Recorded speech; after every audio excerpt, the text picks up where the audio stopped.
The world looks to California to answer the hard questions, for redemption, to introduce the unfamiliar, to be resilient. Because California bounces back, holds us accountable, values who we are, remains vigilant, defies those in our way, and stands for community. Here on the West Coast, we're at the center of it all. Los Angeles Times, the state of what's next.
Welcome you to week 9 of the Ultimate Summer Movie Showdown, the time series where our readers get to choose the greatest summer movies of all time. With theaters closed and major Hollywood releases being held back due to the COVID-19 pandemic, my Times colleagues and I asked ourselves, what if instead of having the worst summer movie season ever, we engaged with our readers and came up with the ultimate summer movie season? Here's how it works. Every week for 16 weeks, We are compiling some of the best and most memorable big movies from each week of release since 1975, the summer of Jaws. And we are letting all of you vote for your favorites in a series of head-to-head contests posted on my Twitter account at Justin C. Chang. The past few weeks have been dominated by pure Steven Spielberg escapism. Jurassic Park, Raiders of the Lost Ark, and Jaws were our three most recent winners. But our readers chose something gratifyingly different this week, a movie that is the opposite of escapism, and yet is a summer movie in perhaps the truest sense. That movie is Do the Right Thing, writer-director Spike Lee's brilliant and uncompromising 1989 film set over a sweltering day in Bed-Stuy, Brooklyn. This was the third feature-length Spike Lee joint, and it featured a superb ensemble cast led by Lee himself, and also featuring Danny Aiello, Ossie Davis, Ruby Dee, Bill Nunn, Giancarlo Esposito, John Turturro, Samuel L. Jackson, Martin Lawrence, and Rosie Perez, among others. The movie premiered in competition at the 1989 Cannes Film Festival and opened in theaters the next month on June 30th. It drew rave reviews from critics and was widely recognized as one of the most significant and culturally impactful movies of the year. Although, as we will discuss tonight, its reception was far from unanimously positive. The movie received only 2 Oscar nominations for Best Original Screenplay and for Best Supporting Actor Danny Aiello from a Motion Picture Academy whose idea of racial truth-telling that year was Driving Miss Daisy. Spike Lee, of course, has had a great deal to say about that and about Do the Right Thing's initial reception and astonishing legacy 31 years later. And while I wish he could have joined us for tonight's conversation, I am no less thrilled to be joined tonight by a brilliant colleague with deep knowledge and admiration for Spike Lee's work. LZ Granderson is the sports and culture columnist for the Los Angeles Times. He writes extensively about how sports connects with politics, culture, race, fashion, music, and all of popular culture. He's also written beautifully about Spike Lee's movies. He is the co-host of ESPN LA 710 Radio's Mornings with Keyshawn, LZ, and Travis, the ringside reporter for DAZN, and a contributor to CNN. And I am so grateful to him for making the time to talk with us about Do the Right Thing. So, LZ Granderson, thank you so much for joining us, and welcome to the Ultimate Summer Movie Showdown. Thank you very much, Justin. We'll talk later about why you waited until the 9th week to invite me. We'll discuss that at a later time, but I'm really happy to be here now. Better late than never, and I already look forward to having you back I think we have like 7 weeks still to come, but I'm so glad we got you on. And how are you doing? I know you've been writing up a storm and working hard. Work just continues as usual, but how has this very strange pandemic life been treating you and your family?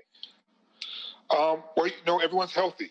And to me, that is the bar in which I measure life right now, is that we're all healthy. My husband and I, thanks for asking, we're still employed, obviously. My mom is healthy, my son is healthy. And so everything else, I just look at it as a prism of an inconvenience. And I always remind myself, important. I say to him, I was like, well, Anne Frank stayed in a much smaller space for a much longer period of time.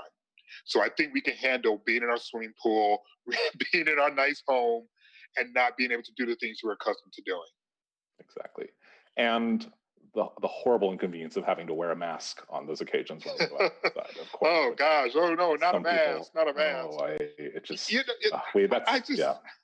I mean, I don't want to get too deep into it, but I remember walking into a 7-Eleven with a sign that says no shoes, no shirt, no service. And I was like, I wonder if the people back in the 60s and the 70s were really angry about this sign and said, damn it, we're going to walk in shirtless and shoeless anyway. I don't know. It seems silly to me. It just, a little perspective, people. I mean, truly, and we might as well, I'm so glad we're talking about this movie. I'm so glad that our readers voted for this movie, which, as I said at the top, is not an escapist movie, although it is a completely enveloping and transporting movie. And I think definitely the most important and the most tough-minded film we've featured in what is a series devoted to entertainment largely. So, and I want to start with something just even before we get to Do the Right Thing. You wrote this about Spike Lee's movies and what they mean to you and what they've meant to a thriving community of Black artists that owes him so much. And this was after Lee won his long overdue first Academy Award for his screenplay for BlacKkKlansman. And you wrote, Spike Lee has done more than make movies. He has unapologetically told the story of the Black experience, and in the process illuminated once hidden fibers buried in the fabric of the country. That's I think it's a beautiful statement and a very true one. Can you just elaborate on that and what Spike Lee's movies have meant to you growing up with them? Sure. First of all, I'll start off by showing you, just so you know I'm a real one. This is a published copy of Spike Lee's She's Gotta Have It. And I also have Uplift the Race, which was on School Days, which low-key still may very well be the best soundtrack of any Spike Lee movie. This soundtrack is outstanding for those of you who have seen it. So I've been a Spike Lee fan, for a very long time, obviously. And I can't think of very many more artists besides him who have shaped my worldview the way that he has. The reason why I'm a Dodger fan is because Spike Lee was wearing Jackie Robinson jerseys and Do the Right Thing and just in everyday life. My passion for basketball, he was able to capture perfectly with Mars Blackman when he's talking about Michael Jordan. But it was really his voice and the way that he talked about race that really captivated me as a young, poor kid in Detroit. And Do the Right Thing came out the summer before I was getting ready to go to college. And so you can only imagine what my worldview was like prior to that and how that film drastically changed as I was getting to head to this predominantly white university in Michigan way back in 1990. And so, Spike has basically always been there in one way or another in my life as a young person and on to even now. My son was fortunate enough to be cast in Black Klansman, the film in which Spike Lee finally was awarded an Oscar. And so, there's always just been Spike in my life. And so when I got the email from you and asked if I wanted to talk about Do the Right Thing, I immediately went and watched the film again and was just was reminded of not only how far the country hasn't come in terms of the discussion about race, and was reminded of how much Radio Raheem's death emulated the deaths that we've seen recently on cell videos, but also just the fact that he really opened the door for so many brilliant people. Whether you're talking about Robbie Reed as a casting director, whether you're talking about the actors, Samuel L. Jackson, Denzel, of course, costume designing. So many people of color truly owe Spike Lee a great deal of gratitude because it was through his films that got their foothold in the door of Hollywood. Absolutely. You mentioned Ruth Carter, her costume designer on School Days, and of course on Do the Right Thing as well. And when she won the Oscar that same year for Black Panther, the same year as Black Klansman, she thanked Spike Lee from the stage, and there was just a widespread recognition throughout the room just of what he did for so many of the Black filmmakers in that room too. And as you said, and you mentioned some of them in your piece, people like Ava DuVernay, Ryan Coogler, Barry Jenkins, among many others. It's really interesting because, and I think when you talk about how not ready the country was and the industry was for him and for this movie in particular, and in a way, it's like it's kind of ridiculous that, and it's silly as we'll get into to put too much stock in the Oscars to begin with, but when you think about that, it took so long for him to even win his first one, and if this is the highest recognition from his peers in the industry, it does feel almost like finally people, it's not that Spike Lee has become an establishment filmmaker, but he is finally appreciated somewhat, by the establishment more so than he was as an up and comer in 1989. Yeah. When you talk about his peers too, I feel as if he had already received the highest praise from his peers at that particular time. Mm-hmm. The Academy, especially when he had those first 5 films, the Academy really wasn't his peers. Yeah, they like to fancy themselves as the gatekeepers, but his peers was us. And, Jay-Z has a line in one of his songs where he says he's good on every MLK Boulevard. I like to think that I'm good on every MLK Boulevard, and I damn sure know Spike is good on every MLK Boulevard. And we are his peers. You know, we are the people he made the films for initially, to talk about our lives, reflect who we were and what we were dealing with. And so I understand how people like to say, you know, the Academy, you know, the highest praise from your peers, but his highest praise from his peers came much earlier than the Oscar. The Oscar was just an acknowledgement for the Academy. His peers gave him love long before that. Mm-hmm.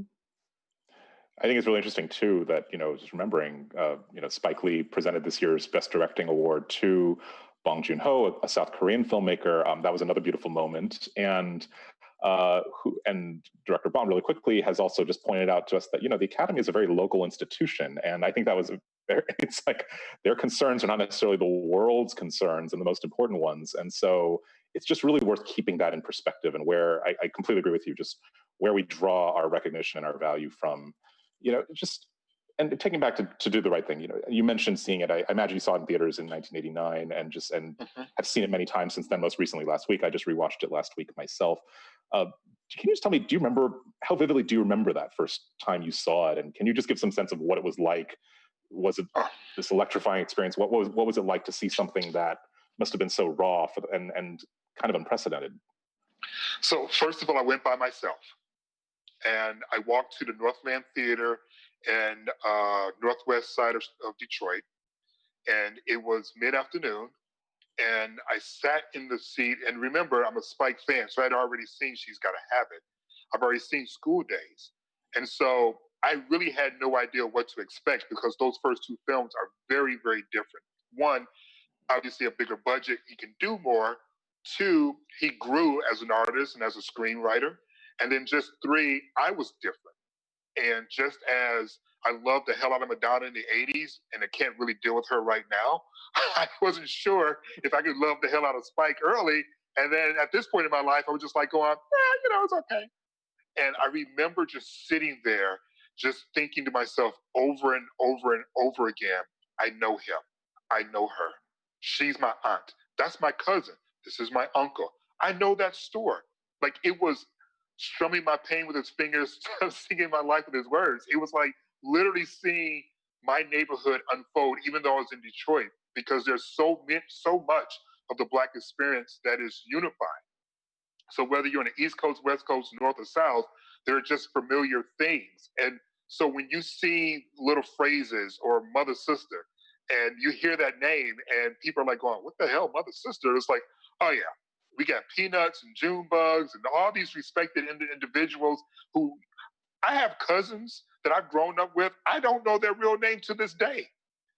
We've only referred to them by these nicknames or by these cherished names. And so I just left the film, Justin, just thinking, wow, anything's possible. Because prior to that, we were either caricatures, or we were slaves, or we were running away from slavery, or we were the lucky one in the house, if you know what I'm saying. We were the special one. But just to see all of us, our flaws as well as our perfections, our beauty, our colors, our expressions, our music, just to see us was just a gorgeous, beautiful thing to see. And I seriously have lost track the number of times I've seen that film. Yeah. I'm so glad you said that, because I think that, you know, and I want to get to just talking about, of course, the end of the movie and how there's the devastating conclusion of the film, of course, and how that, you know, understandably, you know, got people talking, but I think it's drowned out something that is so great about the film, which is that it is such a rich document, as you say, of Black life and culture and art, and you know, even just from the opening sequence of, you know, Rosa Parks dancing to Public Enemy, and this, you know, not the kind of opening sequence you see back every day back then or even now.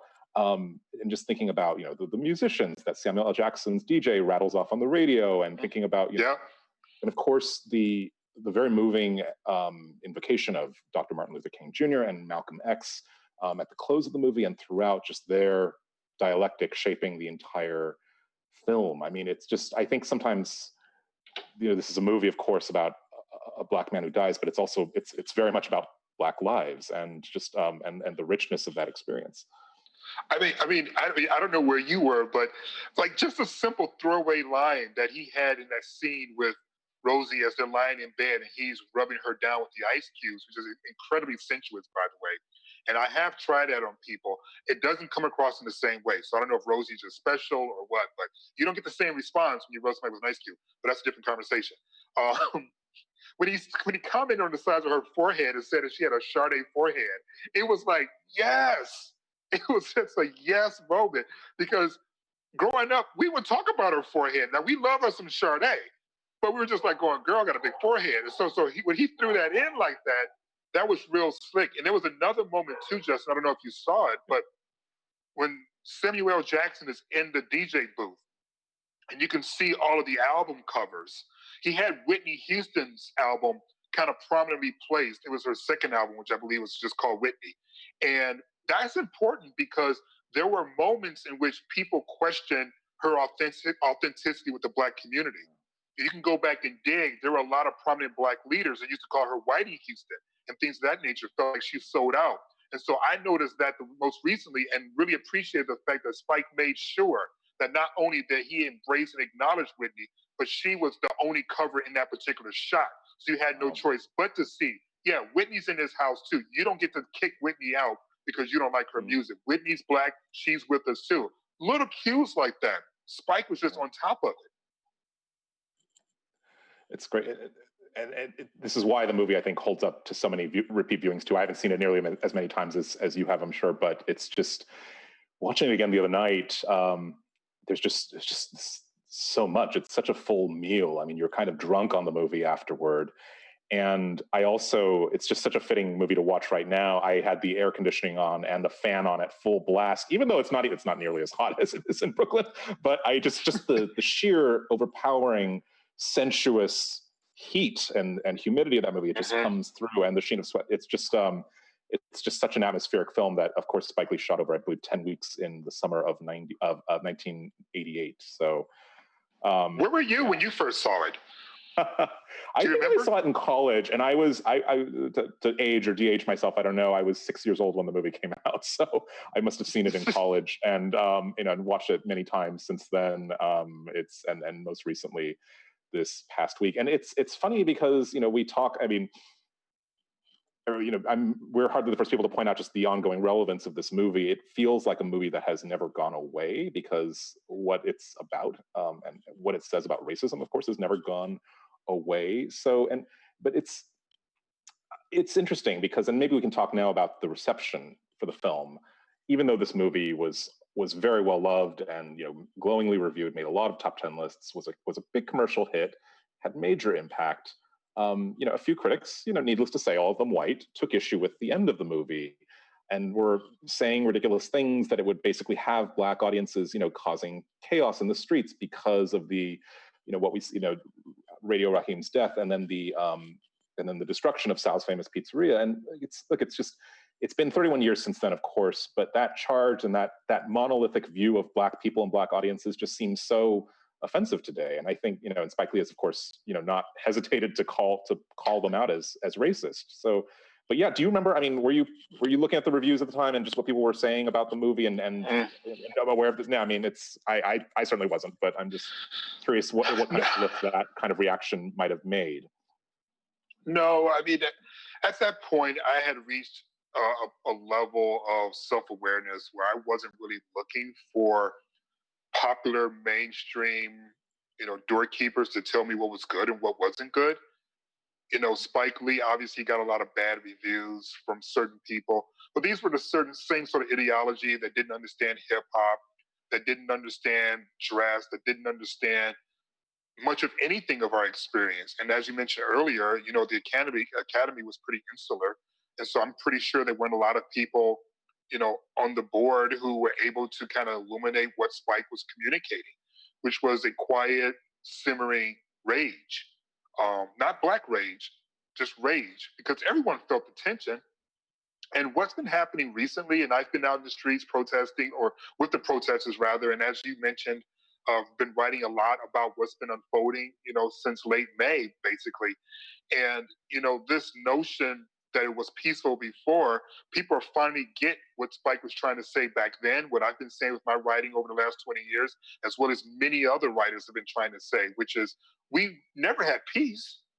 We've just had an uneasy quiet.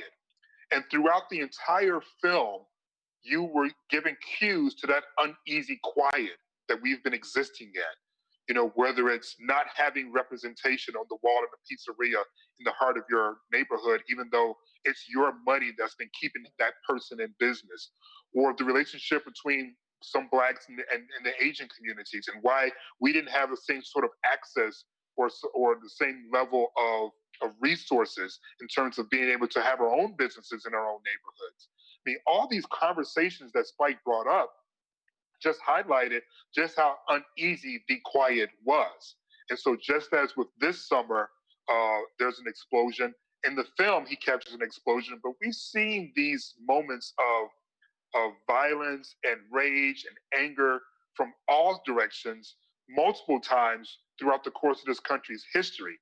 And because the cross wasn't burning, because the white robes weren't as prevalent, we assumed we have gotten past that, just as we assumed with the election of President Obama, you know, made us post-racial. And then we get a mirror and we go, oh, yeah, we still have a lot of work to do. Reminded that back in 2014, after the death of Eric Garner by chokehold in police custody, Spike Lee released a video intercutting the final moments of Eric Garner, his life, with the death of Radio Raheem and Do the Right Thing. And I think he updated that recently or released a new video titled Three Brothers, intercutting the deaths of Radio Raheem and Eric Garner and George Floyd. And I watched that video again, and it's kind of shocking just how it's weird to talk about it this way, but seamless the juxtaposition is between, even though you're watching, you know, two horrible glimpses of reality with one very, you know, artfully and skillfully done fiction, and yet just the way he choreographs, you know, just the body language of protest and the body language of police brutality. It was pretty stunning, I have to say, and it does, and it very much brings home exactly what you said, that this is nothing new. It may seem new to a lot of white or just or other people of color who are not Black Americans, but it's that, you know, we've seen a lot of people expressing shock over the past few weeks, and I know this can't be none of this is shocking to you and to other Black people in this country, but is there this optimistic sense for you of like, okay, finally some people are starting to get it, or are you still skeptical that that any meaningful change is actually taking place or is going to take place? Well, you know, Justin, we're trained journalists. We're supposed to be skeptical. Very true. You know? So I'm always supposed to be giving everything the side eye and looking for the other shoe to drop, or at least be not blindsided by it so that we can properly report it. But I will say there have been a lot of things that have been different this go round than just in previous cases. You know, I was there with the protesters reporting when Black Lives Matters combined with Pride in the heart of West Hollywood. Right now, I'm in Scottsdale, Arizona, in an area that's, you know, predominantly white and, you know, middle to upper class in terms of, you know, the pricing of homes and incomes and things of that nature. And I can tell you, and I'm not exaggerating at all, when I used to go to the grocery store when we first bought a house here, people wouldn't even acknowledge my presence. They would try to look by me. They would try to avoid me. When I came back, which was a couple of weeks ago, after reporting back home in LA, people started looking at me in the eye and acknowledging my presence. And at first I thought I had a booger in my nose or something, because I was like, why are these people talking to me? But then I remembered that, oh, this wasn't just in LA. This just wasn't in Minneapolis. This was here too. And people are starting to get it. And they're starting to understand what we've been trying to communicate for so long. Now, that doesn't mean that we've fully evolved, obviously, especially out here in Scottsdale, you know, where people are still, and at least the elected officials, are still trying to toe this line where they characterize or mischaracterize the Black Lives Matter movement as either trying to be special or, worse yet, trying to be a superior group in and of itself, which is not true in any form or fashion. However, by and large, the climate here has shifted. The climate in LA has shifted. And I can't help but think that the climate all over the world has shifted. I remember being on CNN not too long ago, Justin, and someone asked if I was shocked that the protests that started in the United States went all over the world. And I was like, why would I be shocked? It was a global slave trade Like, it was transatlantic. We didn't have exclusive rights to slavery, and we certainly didn't have exclusive rights to racism. I mean, the colorization that happens in other countries with minorities, the lighter your skin is, the closer you are to being able to have access, the darker your skin is, the further away you are to that access. That's not uniquely American, that's global. And so it didn't surprise me at all that we saw protests all over the world, and it wouldn't surprise me at all that people all over the country, all over the world were to watch Do the Right Thing, that it would register with them in a very similar fashion that it registered with me and with you. Yeah. And I don't know if I'm thinking back and seeing those images as remarkable images from around the world. I don't know if I was shocked by them, but I was very moved by them, definitely. And yes, and seeing them even claiming, George Floyd and Breonna Taylor and Ahmaud Arbery and others as their own. And I think it's instructive too that regarding the slave trade, regarding genocide, other countries have by and large done a much better job than the U.S. of acknowledging their sins and their crimes and doing the work to actually atone for those things. I would like to think that the Oscars in other countries, Justin, would have never given it to Crash. I'm just going to assume that they were better prepared. They were better prepared to deal with race than to hand it over to Crash, whatever the Crash was in their country.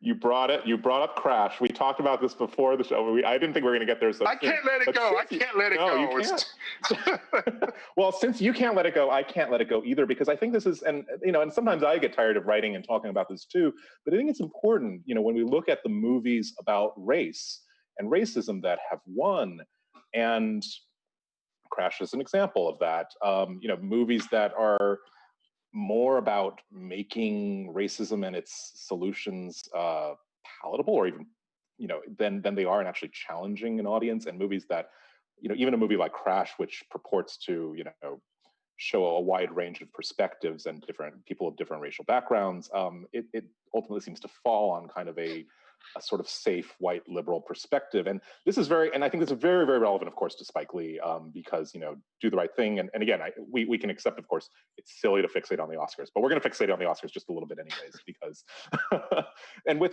Do the Right Thing not even nominated for Best Picture in its year, and that was the year that the Academy went with Driving Miss Daisy, a much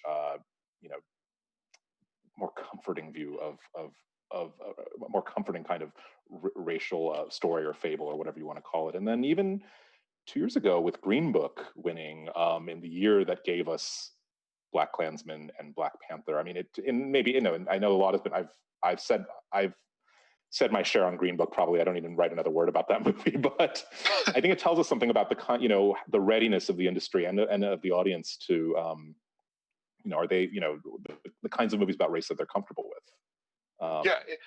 It really goes back to, in my opinion, the argument that international audiences wouldn't want to see or support Black films, or films that had too large of a Black cast.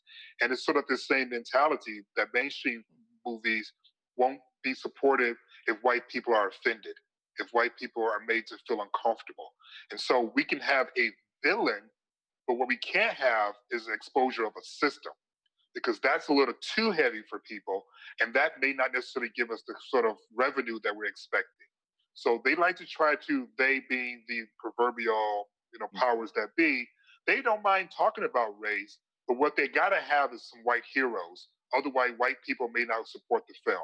So you can have 12 Years a Slave be 12 hours long, but for that final 15 minutes when Brad Pitt parachutes in and saves everybody, then all of a sudden it's okay. We can give that an Oscar. Well, and it remains an open question of how many of the Academy members who voted for 12 Years a Slave, a movie I admire very much with some reservations, but yes. it's as many people have said, did they even make it all the way through? Because there was no movie that Academy members complained more about having to see, and like, oh, just kind of sit there. Like, well, it's just, it's not supposed to be comfortable. But right. We can shoot the hell out of World War II movies, though, right? We can show all the carnage in the world and show all the villains, and we're all good with that. But what America doesn't want to have is a mirror. Going. I want to revisit this. I'm sure we'll have more to say about. I know we have a question later about the Academy Awards, but you mentioned just it's very interesting to me that in Do the Right Thing, the final straw, well, one of the many final straws, comes down to the pictures on the wall of fame in the pizzeria.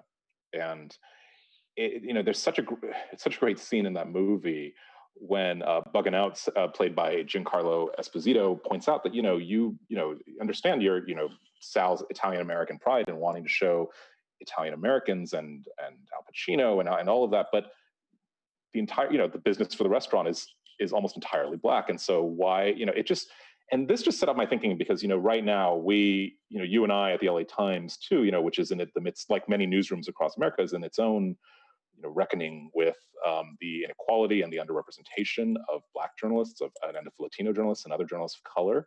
And it's and lots of issues that are being discussed, such as a very white skewed perspective on what constitutes objectivity in journalism. These are all such and it's such a great and painful and necessary conversation that we're having. And I'm just curious, because I think it goes to this idea of inclusion and reflecting the world as it is, as it actually exists, not the world that we maybe fool ourselves into thinking that it is, and the world that we would like it to be. How has this conversation been? What have your thoughts just been on this conversation? Because it obviously affects both of us too, as journalists. It's been weird, honestly, only because I don't have the institutional wisdom. I haven't been here very long. I've barely been here a little over a year now. And so I just want to listen. I certainly have perspectives about media and racism in the newsroom or TV production in general, but as it pertains specific to the LA Times, I just haven't been here long enough, so I don't fully know all of the things that other journalists of colors have been through, let alone the coverage of people of color from a long-term or long-time sort of perspective.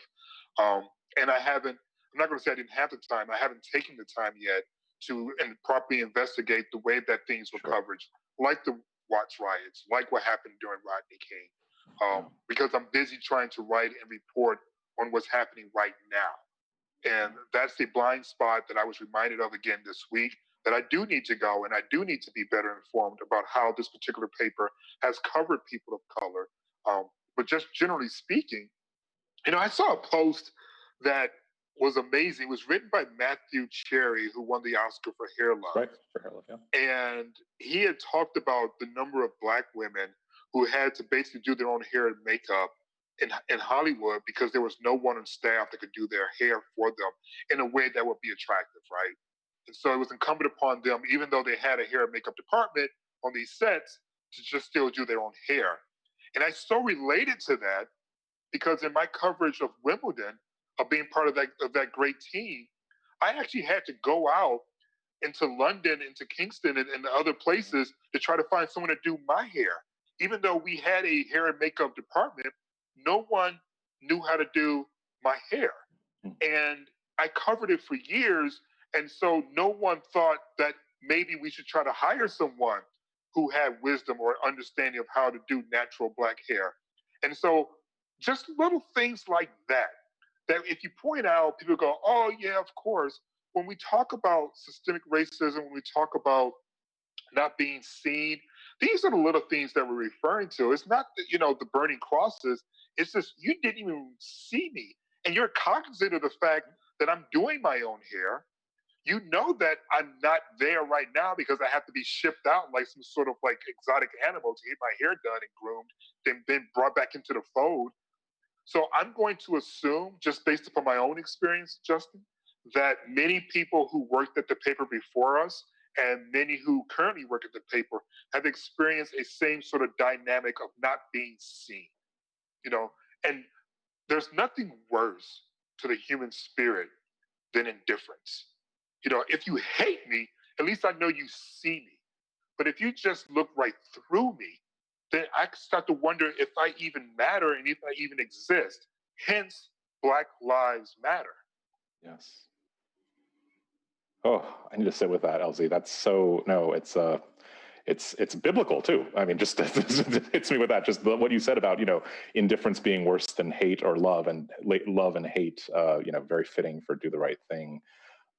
It's so true. I think what you describe, and without, even you sell yourself too short, I think, in terms of saying that you don't know what the situation is like. But I understand what you're saying, but I think you've perfectly described that feeling of being unseen and disregarded that has driven many Black journalists and other journalists of color away from outlets like the LA Times and others. And this is just something I'm so glad too, really quickly, you mentioned Hair Love, and congrats to Matthew Cherry on his Oscar win for animated short, and also on his on Young Love, the new HBO Max series that's going to come out based on those characters, which is something I'm sure is something to look forward to. So I volunteered as a gunkle, by the way. If he needs a visiting gunkle for the production, I told him my voice is more than able to say a couple of lines and then walk away. We'll see if he responds.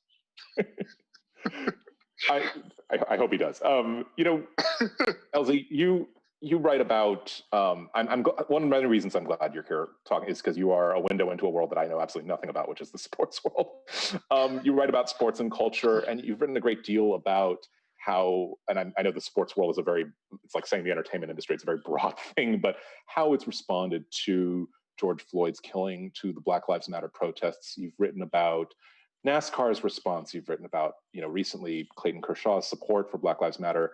And I do think it's relevant because, the world of sports and entertainment mirror each other so much, and sometimes, especially in their disappointing responses to the world around them. And it's a very broad question, but can you give us a sense of just where the world of sports, of athletics is right now in its reckoning with Black Lives Matter and with the protests? Sure. Yeah. And again, credit for Spike Lee for never feeling the need to separate these worlds. If you look at Do the Right Thing, he's in a jersey from Jordan. As I said, he's walking around wearing a Jackie Robinson jersey. He always knew how important sports was to the culture at large, but also the Black heroes in the Black community. And so shout out to him once again for continuing to do that. Mm-hmm. And as we see how sports is handling this, when you think about, let's begin with college. We know what the main drivers are in terms of revenue. They're college basketball and college football. And everyone can see that those sports are really populated with African-American athletes. And so not to have university presidents and not to have head coaches come out in support of Black Lives Matter or speak of outrage in terms of these senseless deaths is disappointing and also revealing in terms of what they really think of us. And you move that up to a professional ranks where these athletes are more empowered because they have access, they have resources, and their platforms are significantly larger. Some, like a LeBron James, has tens of millions of followers on social media. One message gets across much quicker than maybe an article in a newspaper or even a television interview. And so you're seeing these men and women use their platforms to call out racism, to encourage people to educate themselves, voting. It's really been beautiful in terms of the response. Obviously, the spark was not beautiful. That was horrific. But the response has been incredible. And now I'm at the point now where I'm sitting back and I'm waiting to see what the follow-through is going to be for a lot of these organizations. Duke University, North Carolina, had their head coaches do these long, beautifully shot videos proclaiming Black Lives Matter. All right, now show me Black Lives Matter. All right? Don't just shoot the video and say, okay, we've done that, check, and then keep it moving. No, you have to be consistent with this message. What does that mean? That means I would like to see head coaches who have influence, like a Coach K, maybe work with local authorities, maybe work with the local DA, maybe work with grassroots organizations away from campus.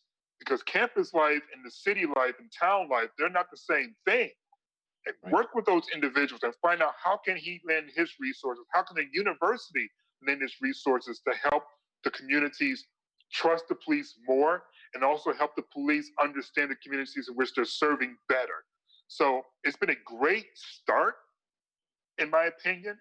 Great. Taking down statues, people getting fired or put on probation or dismissed, diversity councils. If you're Oklahoma State and your head coach in football has been a little bit too racist for comfort and you want to get him back on track. If you're Clemson and you didn't properly punish a coach for using the N-word during practice, and now you need to come to Jesus and rectify that. It's been great to see that initial push, but now, Justin, it needs to be sustained. Sports has to keep this going because sports, perhaps more than any other industry, including entertainment, is really, really depending on Black and brown bodies to be successful and financially worthwhile for a lot of these owners. And so treat these bodies like you would treat your own. Protect these bodies as you would protect your own. And don't think just because you've said we're not going to use the Washington football team slur as a name anymore that your work is done. No, you should have been done that shit. And now the work is just getting started. And I'm not sure if we're supposed to curse or not, but I just did because I've been drinking. What are you drinking tonight, LZ? So I went with the Côte d'Ivoire. It's not an expensive one because I don't do expensive stuff unless it's a special occasion. Yeah. Not to say you're not a special occasion, you are, but you are graduations and blah blah blah blah. So I'm doing a Côte d'Ivoire. Are you drinking now? What are you drinking? Just a little Cabernet, that I had lying around from the other night. But this is the most special occasion. This is the highlight of the week for me. So you deserve. Damn it! Damn it! I knew I should. If I had made a martini, and I told you before we came on air, if I had made the martini, I would have said this was a special occasion. But I didn't want to shake while we were broadcasting. So here I am. I appreciate that. I think though, I would watch you mixing a martini every. That's that's. We need to get some exclusive video of that. You are brave, by the way. I just noticed you had a stem. I'm so stemless. Oh right God, yeah, right next to my laptop too. That's probably not the smartest thing, but it's all right. My 3-year-old is upstairs, so she's not here to pop up a glass over onto my computer.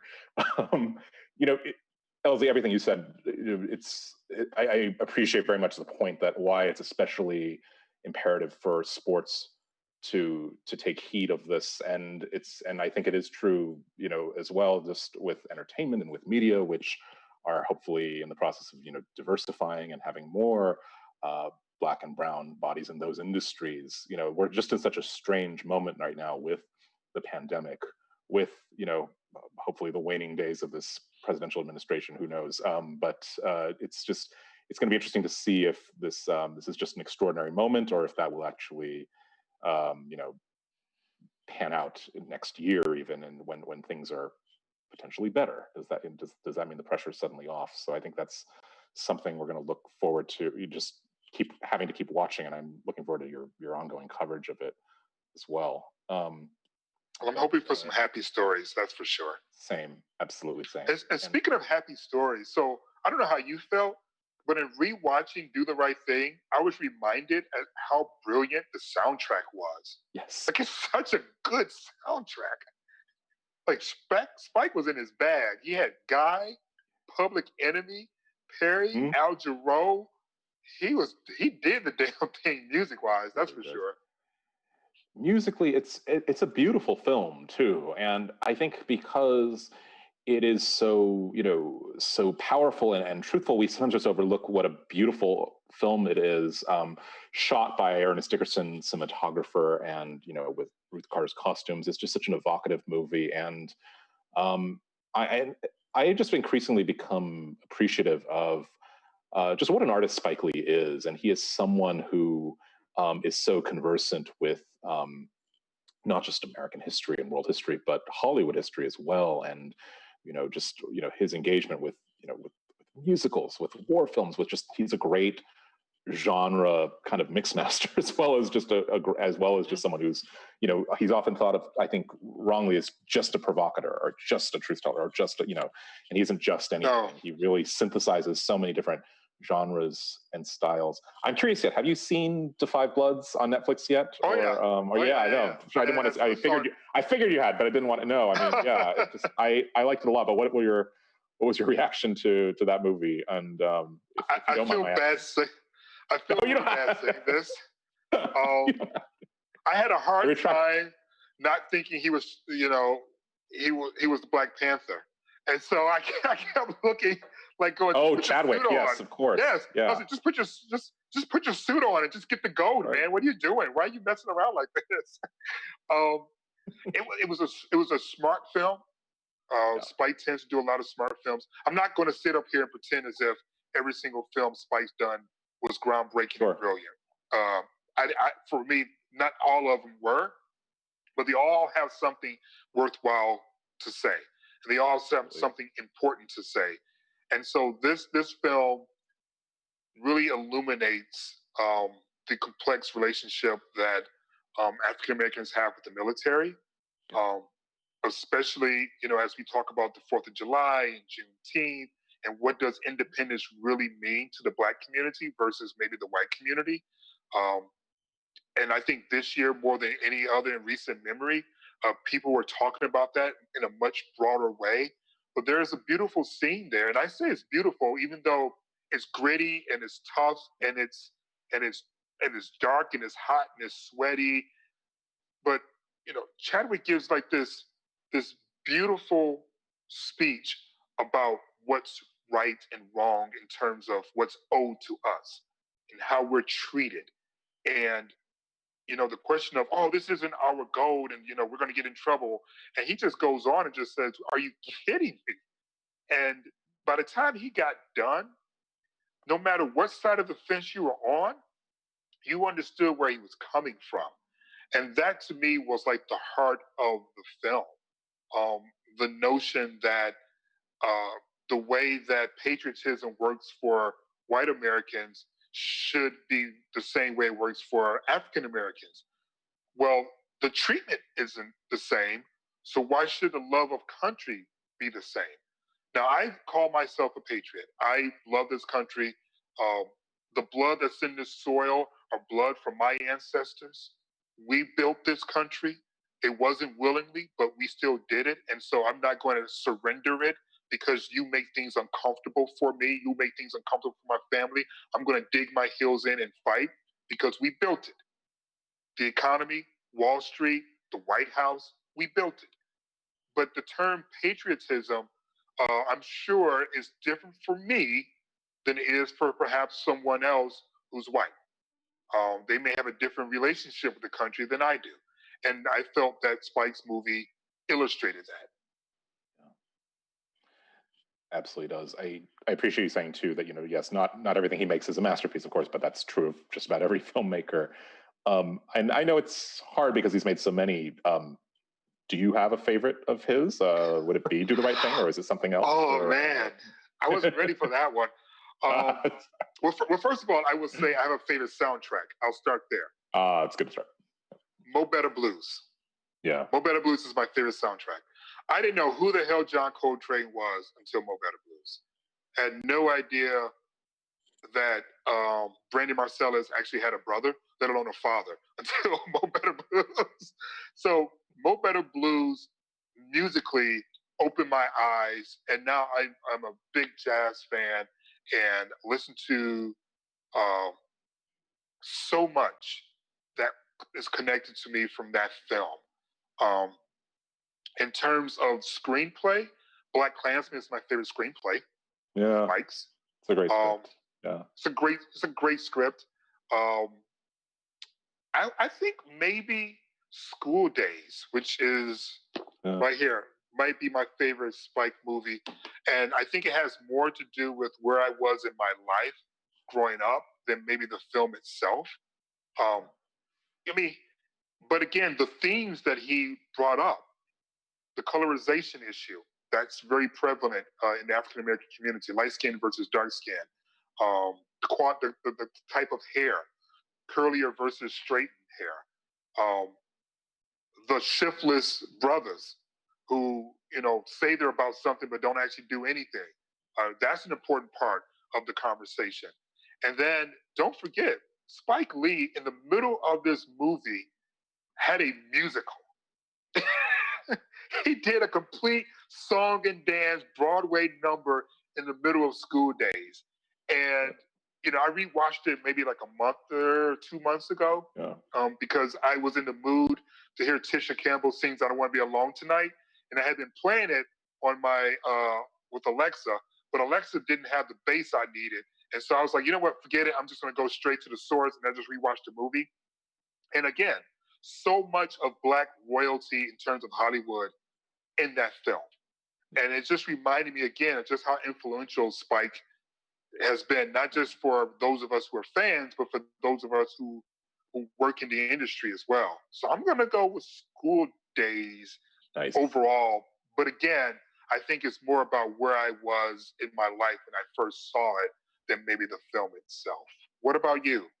That's a great answer, and I love the breakdown too of your favorite things about the different movies. I will say, I mean, I do think Do the Right Thing is the one that just I would probably say is his best film. The one that maybe just gets to me emotionally, and that I always just it may be my favorite just on a gut level, is 25th Hour, actually, which I think, which came out in 2002 and was is to me just the great 9/11 film of our time, and one of the few good ones, I would even say. And just it's interesting because he made that, it's adapted from a novel, and he really just brings this deep feeling for what it was like to be in New York after 9/11, and it's kind of peripheral to maybe to the story and to the action of the film, but I find that movie so powerful, so well acted.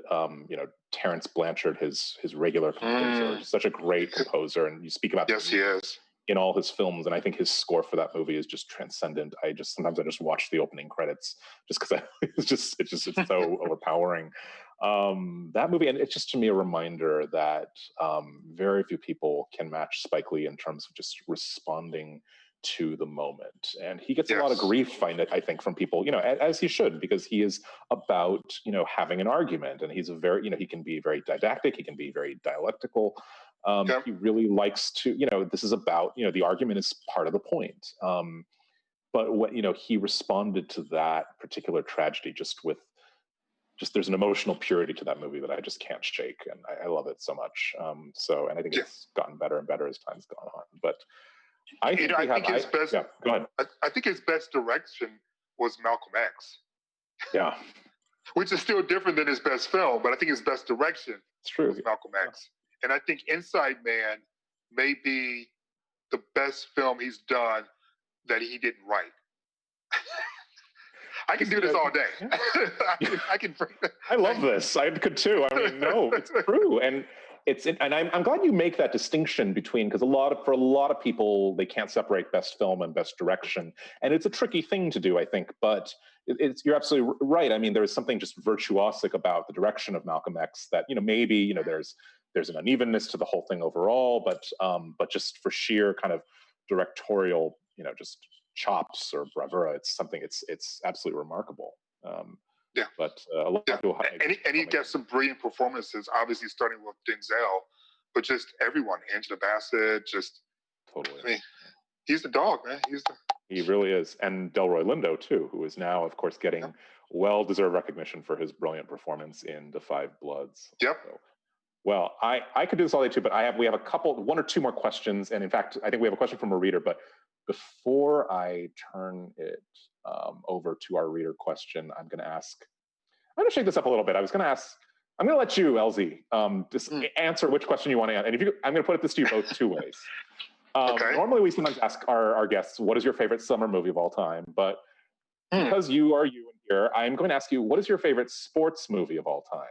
And you can answer either of those or both. Or neither. Favorite sports movie of all time. Or what's your favorite summer sports movie of all time? No, I won't do that. Oh, but, I was like, what's your favorite summer sports movie that's under 2 hours of all time? I mean, do I have a favorite? All right, I'm going to be honest with you. Okay. By and large, sports movies sucks. Yeah. They suck. And they suck because so many people can't figure out which route they want to go in. They try to have it both ways. And this is what I mean. More often than not, if you have an athlete in a movie, they're not a very good actor. And so you have to try to pretend as if Ray Allen's really good, even though you know he's not. But he's an athlete, so he can give you all the things visually that make sense in terms of a film. Or you go the other way, which is you hire a really good actor, but he or she may not be a great athlete, and they shoot too much sports. So why are you giving me all this sports with someone you know can't throw a football or a baseball? And you can clearly see they can't shoot. And so, by and large, in my opinion, sports movies are awful because people can't pick a lane and stay with it. And then there's also the racial undertones of so many of these sports movies, where you have troubled black athletes and they're being rescued by some white guy or some white woman who comes in and parachutes in, reads a couple of quotes from Malcolm X or Dr. King, more than likely, and then they have some soliloquy about you can do this, and then they go out and do it. So I'm going to pick an all-white cast, basically, with all whiteness, pure whiteness, so I don't have to deal with race, and I'm going to go with Hoosiers. Not about Gene Hackman was great. It's an uplifting movie, and I don't get distracted by the basketball as much because it's something bigger that's going on. And the good thing is that they're not supposed to be a great team anyway. So you kind of roll with the fact that they don't really look like they know what they're doing because they aren't supposed to look like know what they're doing anyway. So I'm gonna go with that one. It's great. It's great. You? Oh, me. I love this. Do you have one? On me too. I do actually. Well, and I'll do two. Probably my favorite American sports movie, Raging Bull, I would say. And then again, it's one too where it's it's secondary, to, of course, the drama and although, Robert De Niro's performance is convincing in terms of its just realism and its athleticism as well. My other favorite sports movie, and I don't know if this counts, but I'm going to say it anyways, because this movie needs more love. It's an Iranian film from 2007 called Offside by this great Iranian director named Jafar Panahi. And it is a movie that takes place almost in its entirety during a soccer match that you see almost none of. It's set in the stadium, and the movie is about how women in Iranian society are not allowed to attend sporting events. They're not allowed to sit with men in the arena, and so it's all about just the extreme it's all about sexism in Iranian society. So, and it's through the window, and I believe he shot it much of it or part of it during an actual match. So there's this real kind of guerrilla on the fly. That's cool. Absolutely fantastic movie. I mentioned I am not a sports person. I have never watched Iranian soccer, but you come out of that movie, my spirit was just soaring. No, I haven't. I was like, no, believe it or not. But I felt like a fan as I came out of that movie. My spirit was just through the roof. So that's my very weird. Well, I definitely want you to text me the name of that so I can check it out. I will. I absolutely will. As far as Raging Bull is concerned, I typically don't like boxing movies. Yeah, I love boxing. Obviously, I'm a ringside reporter for DAZN, so clearly I'm not anti-boxing. I just never am satisfied with none of the boxing moments in movies. And it's just like, not even The Hurricane, which I thought Denzel was great in. I'm just like, okay. You see too many of the seams or the flaws or the lack of. Just what would be persuasive, I guess, right? Yeah, even in something like Raging Bull, which is, of course, widely hailed for its. But yeah, it's interesting. It's like, I don't know. It's like how concert pianists probably watching a film about music probably see a lot. Yeah, I'm sure. Or any musician or singer of talent being forced to watch Les Mis and pretend as if like Russell Crowe can sing. I'm sure it's just like that. That's not a fair one to point. That's a hard one. I mean, I'm not a musical expert, but I did not care. I mean, seriously, and I'm sitting there watching the live stream of Hamilton, and no one watching this can ever tolerate any more BS from Hollywood, where they have mediocre singers and pretending that they have to have these mediocre singers because no one can do it all. The live stream of Hamilton shows you can find talented people that can do it all. All right, we don't have to be forced to pretend as if this person can sing because you want to do Chicago. And yes, I'm talking to you, Richard Gere. Ouch.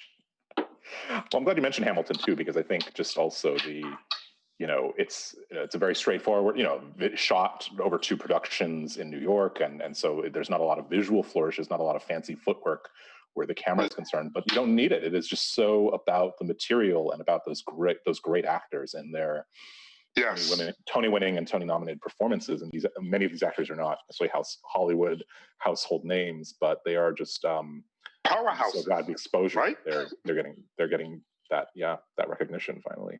So absolutely powerhouse, absolutely. Totally. Let's go to, I have one question from a reader, which I'm going to pull up now. This is a fun one. We've had some time to think about this. It's from Ariel. In 1990, Spike Lee's all-time classic, Do the Right Thing, only stacked 2 Oscar nominations for Danny Aiello for Best Supporting Actor and for Original Screenplay, ultimately winning none of them.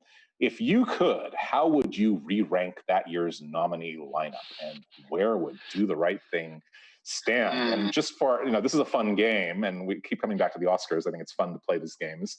The Best Picture nominees that year, of course, were Born on the 4th of July, Dead Poets Society,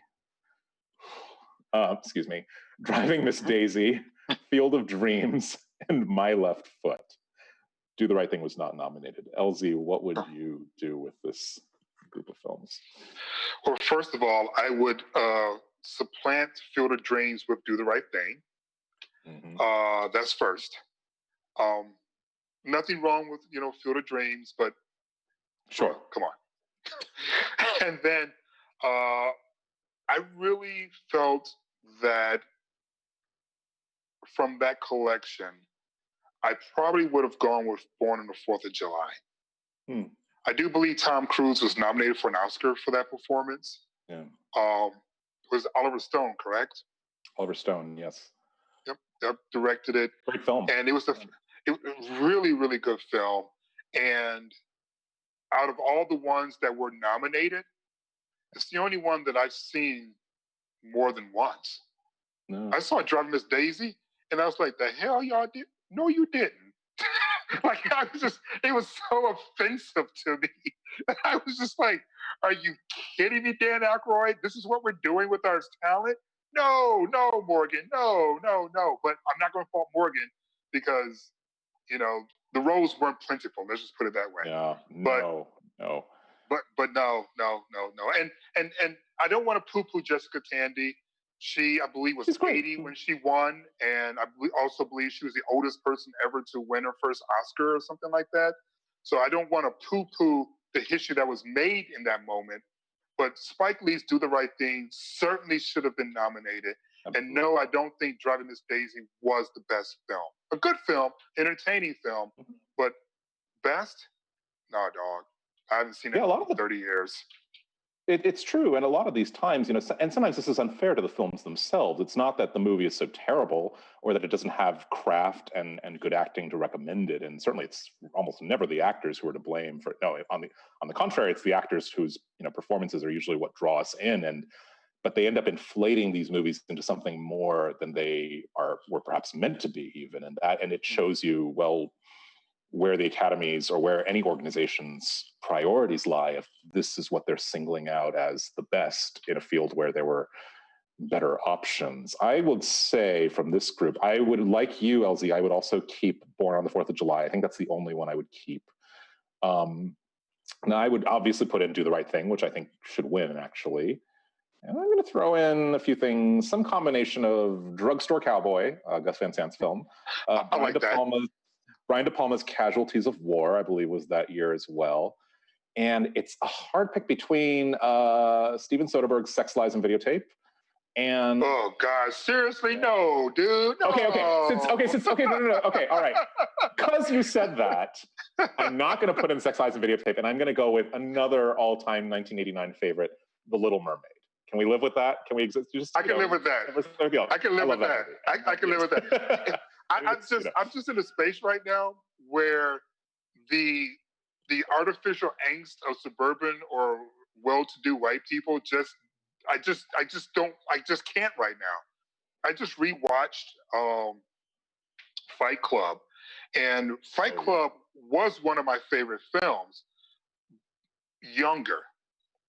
And then I started to look at it through clearer eyes, And I was like, look at this white man fantasy where you can just run the streets wild and crazy and create all this havoc, and no one really has to worry about the repercussions. What would the reception to this film be like if it was an all black cast and you had black men in a house and they decided they were going to reset things by blowing up these huge buildings and create this underground, club where men all over the country beat each other up and they're influencing, political decisions. What would the reception be like for a black Fight Club? Because I'm tend to think, I don't know about you, that it would be a lot different than the one that we saw for this version of Fight Club.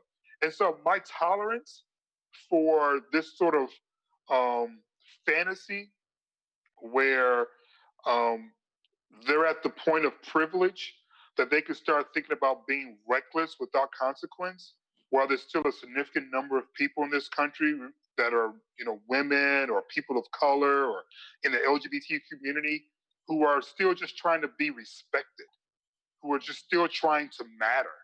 Like, that's where a good chunk of the country is. And so my bandwidth for these films that feature privilege to the point in which, I saw a quote from one of my favorite TV shows growing up, Justin, The Dukes of Hazzard.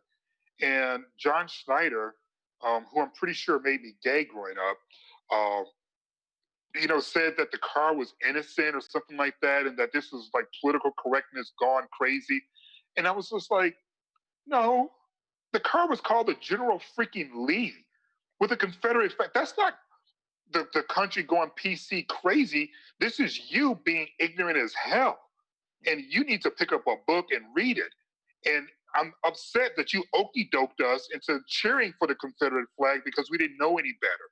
But now my eyes are open, and I see that this is craziness that you guys shoved down our throats and presented as entertainment. Boss freaking hog? Are you kidding me? And you made us laugh at this because we didn't know any better. And so my bandwidth for the sex lies and videotapes and things like that, I just don't have that anymore. I just no. I'd much rather watch a documentary. It's interesting to revisit. I'd be interested to revisit this, and also Fight Club, which I haven't seen, I think, in almost 20 years. It's funny how that has become, one of David Fincher's most influential and beloved movies. I mean, I liked it when I saw it. I find it aesthetically very exhilarating, for sure. But I think you're upset. But could you see my black ass running around trying to blow up some buildings and not worry about the repercussions? I don't think so. Well, and I think it makes people, very uncomfortable, as it should, but, there's the idea of even raising these questions, and they accuse you of censorship because they equate censorship with criticism. And it's like, these are worth questions that are worth asking, and I think and it is good to interrogate the privilege that a lot of white people and a lot of white men have to even just have access to so many stories that others do not. So, and even just the freedom to feel that comfortable in their own skin. So, like our first fantasy film, really, real talk, was Black Panther. That was the first film I saw in which fantasy for Black people was completely unleashed. And it was unbridled, and it was exhilarating to see us exist in a fantasy land that was familiar.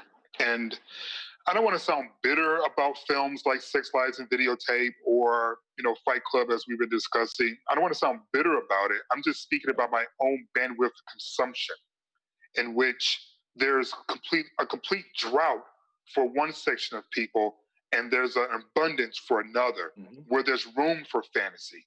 And, maybe as time continues to go on and more brilliant filmmakers like Ava DuVernay, who had a great fantasy film as well.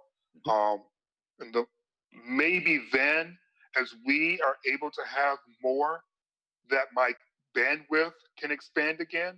But right now, Justin, I'm just not in the space to see that in that fashion. Yeah.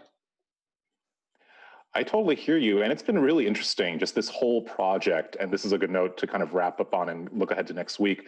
But with, this Ultimate Summer Movie Showdown we've been doing, this is, a lot of it has been a nostalgia trip, and it appeals to a lot of people's nostalgia about summer movie going and 80s and 90s nostalgia in particular. it's also very much just a tour through, a lot of films that are, I mean, look, Do the Right Thing is the only film by a person of color, I think, that has made the list so far. And this is just, that's the system that we have. That is the Hollywood system. And so, of course, as we look back over the past 45 years, it is very white and very male. So I was thrilled to see, that Do the Right Thing won by a huge margin, by the way. And, and that's not just for, and that is just, and I think that is, it's partly responding to the moment. I also just think the movie is just damn great, and people recognize that and have recognized that over 31 years. But it's been, both kind of a fun look back through the archives and a dispiriting one at times too, for all the reasons you mentioned. And but I don't want to be on too down a note, because there are some good movies too. So no. Look ahead. I love movies, and I will fist fight you over how good Infinity War and Endgames are. I will fight you to the end. So trust. Is this because you read my reviews? Wait. Did you say bad things about those movies? Justin? I like. Did you? We can talk about this offline. I like Endgame. No. Infinity War, not so much. No, it's Justin. No. I don't dislike them. They're fine. Marvel is. I'm with you on Black Panther 100%. I think it's a brilliant movie. I like Endgame. I thought they wrapped it up very well. My attitude toward Marvel is, and I think I'm actually nicer to Marvel movies than a lot of my colleagues are. But there's no denying they have been. I mean, I think they've been a force for good. They've been a force for bad. They've been a force for mediocrity a lot of the time. But no, we can. All right, listen. Iron Man 3 wasn't great. I'll give you that. Oh, I kind of like Iron Man 3, actually. I don't even know who you are anymore. we should okay, we should go to, here's what was up for a week 10, which we're going to talk about next week. We had 16 movies. Airplane, a classic. About Last Night, Weekend at Bernie's, American Pie, Independence Day, Forrest Gump. So many movies, but it ultimately came down to just two time travel themed films: Back to the Future versus Terminator 2: Judgment Day. It was very close, very, very close voting, neck and neck, very dramatic. LZ does not like the answer that you came up with, because you voted for Back to the Future as your week 10 winner. How could you, America? How could you? It was intense. I mean, people were retweeting it like crazy and saying like, "Oh, T2 has to win," but then a larger contingent saying, "No, Back to the Future has to win." And so, oh my God, I could tell you exactly where I was for T2. I went to Pizzapopolis in Detroit. I bought a small entire pizza, stuck it in my book bag because I was still in high school, snuck it into the movie theater with my good friends, and we watched it in the Renaissance Center, downtown Detroit, while eating the pizza out of the box from our book bag. And we were blown away by T2. And I swear to you, to this day, every single time I flip through channels and T2 is on, regardless of which point, I'm stopping and I'm watching it to the end. I am not doing that for Back to the Future. Nice going, America. It's a great movie. And I think that eating pizza out of a book bag would endear myself to, would forge a great memory with any movie, regardless, even maybe Back to the Future, which I don't dislike. I think it's. I don't dislike, but no. Bruh, T2, come on now. Come on. Well, maybe we'll have you back next week to talk about how T2 should have won. We'll see. This has been really so fun. LZ Granderson, thank you so much for being so generous with your time and so brilliant, as people can know when they read you in the LA Times every week. And so thank you so much for your time and being with us. It's been an absolute pleasure and honor to have you on the show. So thank you. Thank you, Justin, for having me. Thank you. And thank you to everyone who has been following along and for voting. Watch Back to the Future in preparation for our show next week, but watch T2 as well. It could use the love. And we will be back next week, same time, same channel. So good night, everyone. Bye. Night.